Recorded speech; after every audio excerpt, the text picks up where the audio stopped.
Allah Allah Allah Allah. Be be مریم کو اس کے والدین نے نیکی کے لیے وقف کر دیا۔ ماں پہلے سے دعائیں مانگتی تھی، تو جب بچی ہوئی تو اس کو وقف کر دیا گیا۔ تو یہ بی بی مریم مسجد کے ماحول میں رہتی تھی، نیکی کرتی تھی، چنانچہ اس بی بی مریم کو اس کی نیکوکاری کی وجہ سے اللہ رب العزت نے بے موسم کے پھل بھی عطا فرمائے۔ قرآن مجید اس پر گواہی دے رہا ہے۔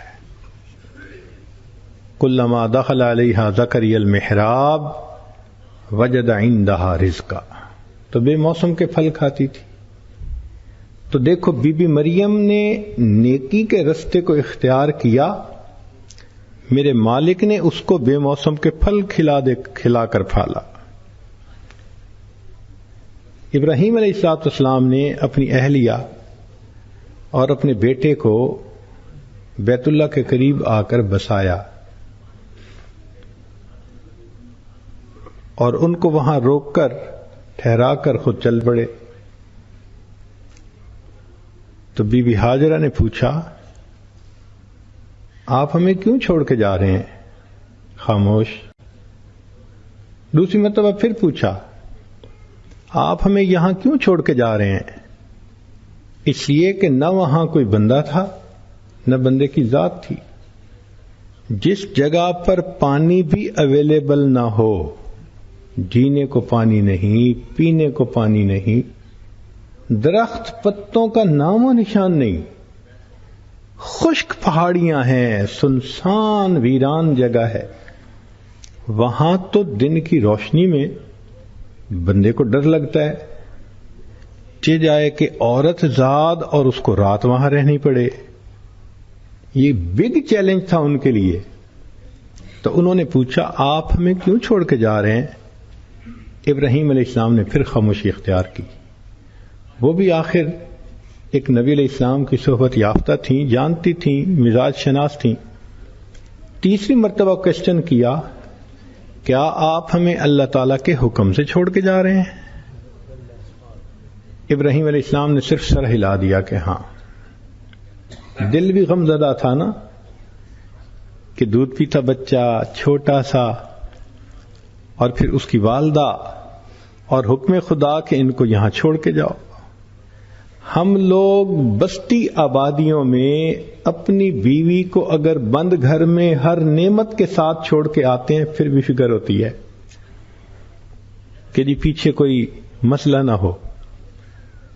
وہاں تو اوپن تھا، تنہائی تھی، جان کا بھی خطرہ، یعنی عزت و آبرو کا بھی خطرہ، ہر چیز کا خطرہ تھا، مگر ابراہیم علیہ السلام نے اللہ کے حکم پہ سر جھکا دیا، بیوی بچے کو وہاں چھوڑا، چل پڑے۔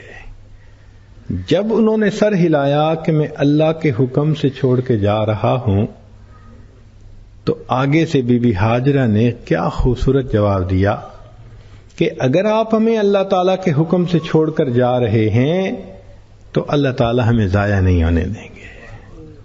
ایمان کا تقاضا بھی یہی ہے، توکل بھی یہی ہونی چاہیے کہ واقعی جب اللہ تعالیٰ ذمہ دار بنتے ہیں تو وہ بندے کو پھر پال کے دکھا دیتے ہیں۔ اب اگلا دن ہوا، پانی نہیں، بچہ رو رہا ہے، تو بی بی ہاجرہ کبھی اس پہاڑی کی چوٹی پہ کبھی اس پہاڑی کی چوٹی پہ، صفا اور مروہ۔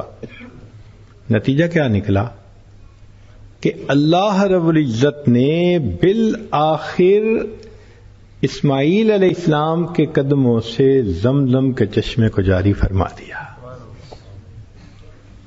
تو یہ چیز ثبوت دے رہی ہے کہ جو اللہ کے راستے پہ زندگی گزارتا ہے، جو نیکی کو اپنا لیتا ہے، اللہ کا بن جاتا ہے، پھر اللہ تعالیٰ اپنے بندے کی ہر ضرورت کو پورا کر کے دکھا دیتے ہیں۔ لا الہ الا اللہ، لا الہ الا اللہ۔